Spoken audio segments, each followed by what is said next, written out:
ناصر صدر.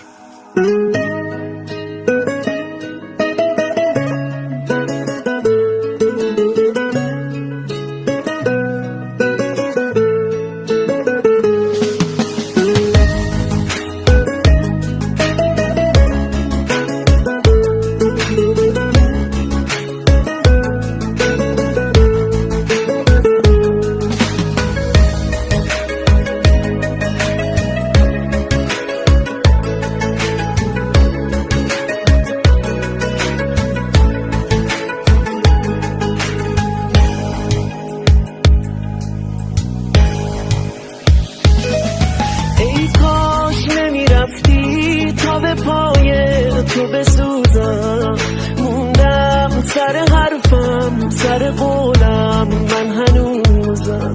هیچ وقت نمیخواستی که بمونی تا بمونم، هیچ وقت نمیذاشتی همه حرفا تو بدونم. ای کاش میدونستی از وقتی که رفتی من کسی ندارم.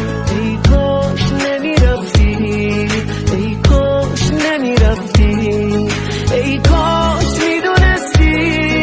از وقتی که رفتی من کسی ندارم. ای کاش نمیرفتی، ای کاش نمیرفتی.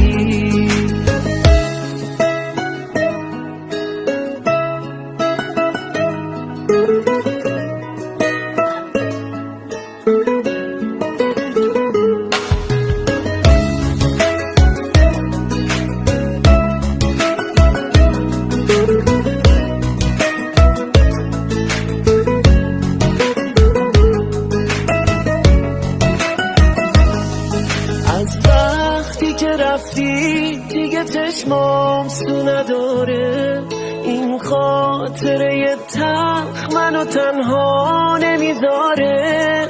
خیلی سوت و کوره خونه بی تو، گل نازم، من فکر نمی کردم توی این بازی ببازم. ای کاش میدونستی از وقتی که رفتی من کسی ندارم. ای کاش نمیرفتی، ای کاش نمیرفتی. ای کاش میدونستی از وقتی که رفتی من کسی ندارم.